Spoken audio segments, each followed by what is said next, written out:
मैं ज़्यादा और हम बात कर रहे हैं लारावेल के रिलेशनशिप्स के बारे में। ठीक है, तो हमने अपनी पिछली वीडियोज़ में हमने बात किया था कि लारावेल के जो 1 to 1 रिलेशनशिप है, 1 to many रिलेशनशिप है और मैनी टू मैनी रिलेशनशिप के बारे में कि ये होते क्या है और ये कैसे आप डिफाइन कर सकते हैं। इस वीडियो में हम बात करने वाले हैं हैज़ वन थ्रू के बारे में एंड हैज़ मैनी थ्रू के बारे में, इन दो रिलेशनशिप्स के बारे में। तो इसमें क्या है कि हैज़ वन थ्रू के अंदर हमें 3 टेबल्स की जरूरत पड़ेगी, जो कि users, contacts and contact information. तो यूज़र के पास एक कॉन्टैक्ट होगा और उस कॉन्टैक्ट की जो इन्फॉर्मेशन है वो आपके कॉन्टैक्ट टेबल में रहेगी, बट एक और टेबल हम बनाएंगे जिसकी होगी कॉन्टैक्ट इन्फॉर्मेशंस करके। ठीक है, तो जो हमारा कॉन्टैक्ट इन्फॉर्मेशन है वो डायरेक्ट हमारी जुड़ी रहेगी कॉन्टैक्ट के साथ में, बट उसका कोई रिलेशन नहीं रहेगा अपने यूजर्स टेबल के साथ में। ठीक है, तो हमारे पास यूजर्स टेबल है, कॉन्टैक्ट्स टेबल है और तीसरी जो हमारी टेबल है वो है कॉन्टैक्ट इन्फॉर्मेशन। ठीक है, तो हमें क्या करना है कि अभी हमें कॉन्टैक्ट इन्फॉर्मेशन हमें क्रिएट करना पड़ेगा, क्योंकि हमने यूज़र्स एंड कॉन्टैक्ट्स टेबल हमने ऑलरेडी अपनी पिछली वीडियो में हमने क्रिएट कर लिया था और इस वीडियो में हमें कॉन्टैक्ट इन्फॉर्मेशन हमें यहाँ पे क्रिएट करना रहेगा। ठीक है, तो हमने यहाँ पे कॉन्टैक्ट इन्फॉर्मेशन हमने यहाँ पे क्रिएट कर लिया है और इसके अंदर जो हमें पिन कोड वगैरह है, यानी कि जो यूज़र के एड्रेस से रिलेटेड जो अदर इन्फॉर्मेशन यानी कि जो एक्स्ट्रा डिटेल्स हैं वो हम यहाँ पे फिल कर सकते हैं। ठीक है, तो हमारा क्या होगा कि यूज़र के पास एक कॉन्टैक्ट हो गया।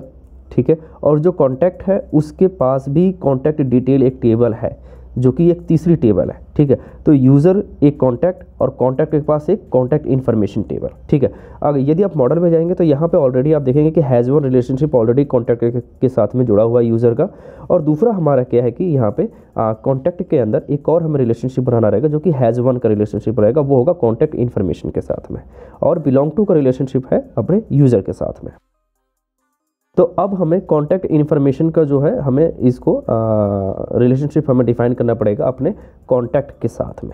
ठीक है, तो यहाँ पर हमें क्या करना रहेगा, बिलोंग्स टू का रिलेशनशिप हमें इन दोनों के बीच में डिफाइन करना रहेगा। तो जो हमारा कॉन्टैक्ट है उसके पास में एक कॉन्टैक्ट इन्फॉर्मेशन की एक टेबल है, तो उसके साथ में इन दोनों को हमने रिलेट कर दिया है। जो हमारा कॉन्टैक्ट है वो ऑलरेडी हमारा यूज़र के साथ में जुड़ा हुआ है।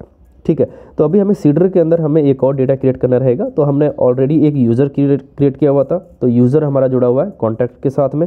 अब कॉन्टैक्ट हमारा जुड़ जाएगा कॉन्टैक्ट इन्फॉर्मेशन के साथ में। तो कॉन्टैक्ट इन्फॉर्मेशन के अंदर हमने देखा कि आपने पिन कोड वगैरह हमने सब कुछ डिफाइन कर दिया है, उसका टेलीफोन नंबर हो गया, कुछ एक्स्ट्रा डिटेल्स वगैरह होगी, वो हमें यहाँ पे फिल आउट कर लेंगे। अभी हम क्या करते हैं कि इसको डेटाबेस सीडर के अंदर हमने यहाँ पे देखिए हमें कॉल कर लेते हैं। वैसे हमने ऑलरेडी कॉल किया हुआ है, यदि आप देखेंगे यहाँ पे यूज़र सीडर करके है, क्लास ऑलरेडी यहाँ पे ऐडेड है। तो अब हमें सिर्फ यहाँ पे माइग्रेशन करना रहेगा, तो उसके लिए PHP आर्टिजन माइग्रेट और सीड हम जो है फ्लैग पास कर देंगे, जिससे कि डेटाबेस हमारा ऑलरेडी उसके अंदर सीड हो जाए।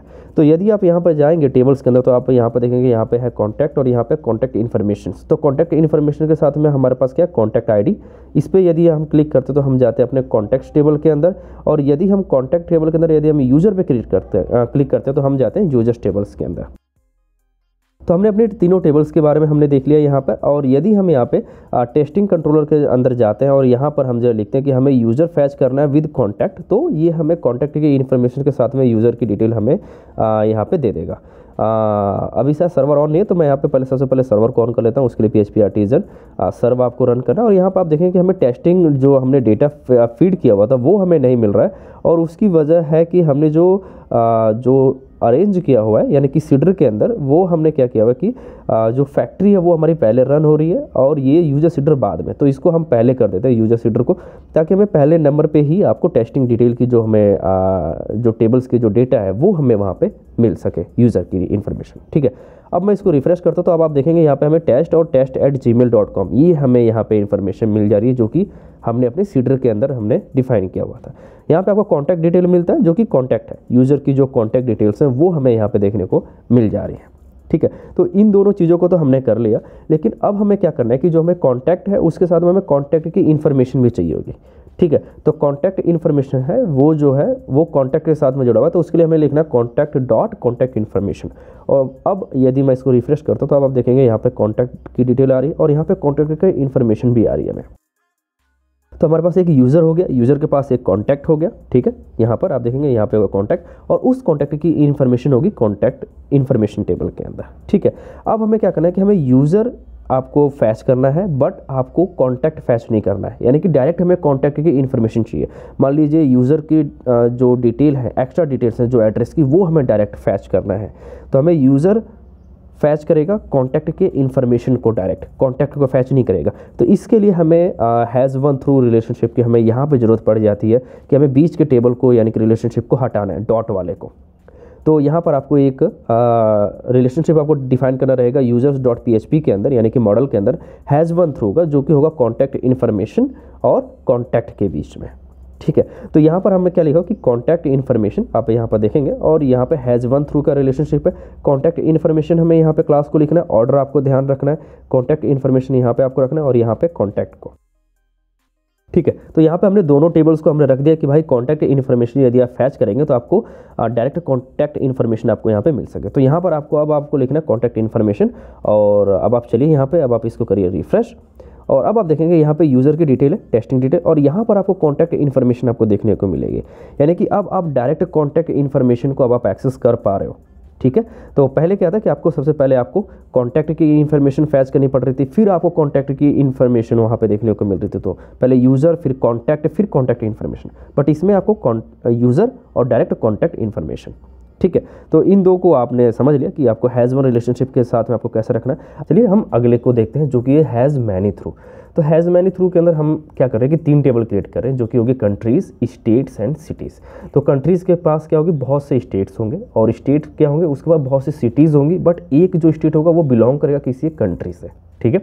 और जो सिटीज़ होंगी वो क्या करेंगे कि वो बिलोंग करेंगे किसी न किसी स्टेट से, ठीक है। तो आप देख पाएंगे यहाँ पे हैज़ मैनी का रिलेशनशिप है मोस्टली, यहाँ पे आप देख पाएंगे कंट्रीज़, स्टेट्स एंड सिटीज़ के बीच में, ठीक है। तो अभी हम फटाफट टेबल्स वगैरह क्रिएट कर लेते हैं और मॉडल्स भी। तो हमने यहाँ पे कंट्री, स्टेट एंड सिटी, इनके तीनों के मॉडल एंड टेबल्स हमने यहाँ पे क्रिएट कर लिए हैं। अब हम 1 बाय 1 इनके बीच में हम जो डेटा डाल देते हैं, जो कि तीनों टेबल्स के बीच में है। तो यहाँ पे सिर्फ हम नेम रखेंगे सिंपल तौर तरीके से, और स्टेट के अंदर हम क्या करेंगे कि नेम रखेंगे, और साथ में जो हमारी कंट्री की फॉरेन आईडी है वो भी हम रखेंगे, ठीक है, ताकि हम आइडेंटिफाई कर सकें कि कौन सा स्टेट किस कंट्री का है। उसका सिटीज़ के अंदर यदि हम चलते हैं तो वहाँ पर भी हमें नेम एंड फॉरेन आईडी, तो फॉरेन आईडी सिटीज़ के अंदर किसका डलेगा, वो है स्टेट का, क्योंकि जो एक सिटी है वो बिलोंग करेगी किसी न किसी स्टेट से, और जो स्टेट है वो जो है बिलोंग करेगा किसी न किसी कंट्री से, ठीक है। तो आप देख पाएंगे यहाँ पे हमने तीनों को हमने डिफाइन कर दिया। अब हम चलते हैं अपने मॉडल्स के अंदर, और वहाँ पर हम इनके बीच में रिलेशनशिप डिफाइन कर लेते हैं। तो जो हमारी कंट्री है उसके अंदर सबसे पहले हम जो प्रोटेक्टेड गार्ड कर लेते हैं, और यहाँ पर हमने बोला कि भाई हैज़ मैनी स्टेट, तो एक जो कंट्री होगी उसके पास बहुत से स्टेट होंगे, और जो स्टेट है वो क्या करेगा कि उसके बाद बहुत सी सिटीज़ होंगे। तो हम यहाँ पे लिख देते हैं सिटीज़ हैज़ मैनी, और यहाँ पे हम जो सिटी क्लास पास कर देते हैं, ठीक है। तो एक स्टेट के पास बहुत सी सिटीज़ होंगी, ठीक है, हैज़ मैनी का रिलेशनशिप है, बट वो बिलोंग करेगा किसी न किसी कंट्री से। तो यहाँ पे कंट्री का भी रिलेशनशिप हमने डिफाइन कर दिया, जो कि बिलोंग कर रहा है किसी कंट्री से। अब हम देखते हैं यहाँ पे सिटी को हमें कैसे लिखना है। तो सिटी क्या करेगी, वो डायरेक्ट सिर्फ बिलोंग करी स्टेट के साथ में, उसका कोई रिलेशनशिप नहीं है डायरेक्टली कंट्री के साथ में, उसका रिलेशनशिप स्टेट के साथ में, और स्टेट का जो रिलेशनशिप है वो है कंट्री के साथ में। अब यहाँ पर हम फैक्ट्री क्रिएट कर लेते हैं। सबसे पहले हम जो है यहाँ पर कंट्री की फैक्ट्री क्रिएट कर लेते हैं, फिर स्टेट की, और फिर उसके बाद हम क्रिएट करेंगे सिटी की डमी डेटा, ताकि हमें मिल सके। यहाँ पे जो स्टेट की फैक्ट्री उसके अंदर हमें कंट्री आईडी हमें रैंडमली लेना रहेगा। तो हम यहाँ पे रैंडम आईडी हम उठा लेते हैं कंट्री की, ठीक है। तो हमने यहाँ पे कंट्री की रैंडम आईडी उठा ली, और सेम चीज़ हमें करना रहेगा अपने सिटी के साथ में। तो हमने यहाँ पे सिटी फैक्ट्री क्रिएट कर लिया, यहाँ पे नेम होगा, और यहाँ पे हमें स्टेट आईडी पास करना रहेगा, ठीक है। तो हमने स्टेट पास कर लिया, रैंडमली स्टेट, और वहाँ पर उसकी आईडी हो गई। तो हमने सिटी और कंट्री और स्टेट, हमने तीनों के फैक्ट्री के अंदर डेटा हमने डिफाइन कर दिया। अब हमें इसे डेटाबेस सीडर के अंदर हमें इसे कॉल करना रहेगा यहाँ पर, ठीक है।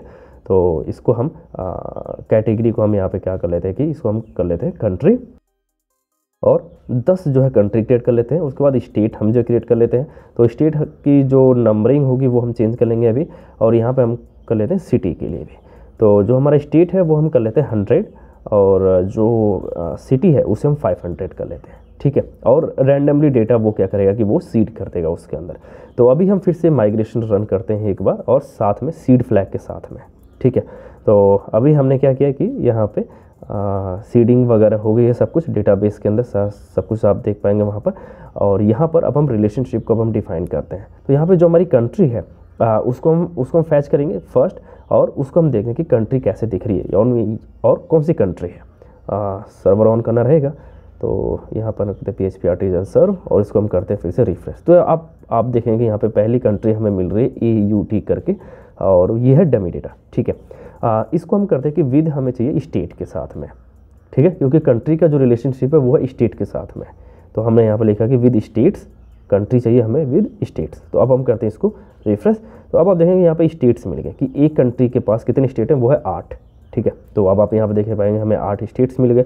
अब हमें इसकी सिटीज़ भी चाहिए। तो सिटीज़ चाहिए तो एक तो आप डॉट करके आप एक्सेस कर पाओगे, जैसा कि हमने अभी पहले भी देखा। तो स्टेट्स डॉट सिटीज़ यदि आप करते हैं तो आपको स्टेट्स तो मिलेंगे ही, बट यदि आप स्टेट के अंदर जाएंगे तो वहाँ पर आपको सिटीज़ भी मिल जाएंगे कि एक स्टेट के पास कितनी सिटीज़ हैं। जैसे कि इसके पास 2 सिटी हैं, ठीक है, और है ना। तो यहाँ पे आपको 2 सिटी आपको देखने को मिल रही है एक स्टेट के अंदर। ऐसे ही आपको रैंडमली मतलब यहाँ पर देखिए 8 सिटी है इस स्टेट के पास, ठीक है। नेक्स्ट के पास आप जाएंगे तो इसका कोई सिटी नहीं है। ये एक रैंडमली डेटा जो हमने सीड किया हुआ है, यहाँ पे 10 है। तो इस तरीके से आप स्टेट एंड सिटी को आप यहाँ पर देख पाएंगे, ठीक है। अब हम चाहते हैं कि कंट्री हो, ये स्टेट ना हो बीच का, और हमें डायरेक्ट उसकी सिटीज़ मिल जाए। तो कंट्री का डायरेक्ट सिटीज़ के साथ में कोई रिलेशनशिप नहीं है, आप यहाँ पर देख पाएंगे, ठीक है। तो इसको हमें फैच करने के लिए हमें एक रिलेशनशिप डिफाइन करना पड़ेगा कंट्री के अंदर फिर से, ताकि वो सिटी के साथ में सिर्फ वो सिटीज़ फैच करे, स्टेट डायरेक्ट फैच ना करे, ठीक है। तो उसके लिए आपको यहाँ पे डिफाइन करना रहेगा पब्लिक फंक्शन स्टेट सिटी करके, ठीक है। और इसको दिस हैज़ मैनी थ्रू के साथ में आपको लिखना रहेगा, ठीक है। तो दिस हैज़ मैनी थ्रू, और यहाँ पे आपको पास करना रहेगा जो क्लास है। सबसे पहले आपको सिटी पास करनी है यहाँ पे, ठीक है। स्टेट सिटी है तो सबसे पहले सिटी और उसके बाद फिर आपको स्टेट, ठीक है। इन दोनों को आपको पास कर लेना है, आपको इसी ऑर्डर में पास करना है, इस चीज़ का आपको ध्यान देना है। और यदि इसके बारे में थोड़ा सा और डिटेल में आप जानना चाहते हैं तो आप इसकी डॉक्यूमेंटेशन देखेंगे तो वहाँ पे आपको क्लियरली वहाँ पे उन्होंने काफ़ी समझा रखा है।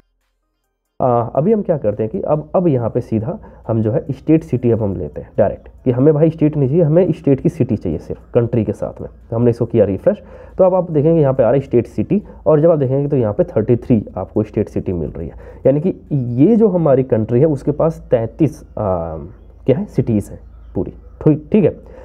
यहाँ पे अभी हम थोड़ा कंपेयर कर लेते हैं कि सिटीज़ वही आ रही हैं सेम या अलग अलग आ रही हैं। तो एक जगह पे हम जब विद स्टेट सिटीज़ हम जब फाइंड कर रहे हैं, ठीक है, इसको हम यहाँ पे देखेंगे। तो यहाँ पे इसको करते हैं रिफ्रेश। तो यहाँ पे देखेंगे स्टेट है, तो यहाँ पे पहले स्टेट में आप देखेंगे कि ये है हमारे पास सिटीज़। स्टेट 3 के पास 2 सिटीज़ है, जो कि पहली है MAGNI मैग्नी करके है, ठीक है।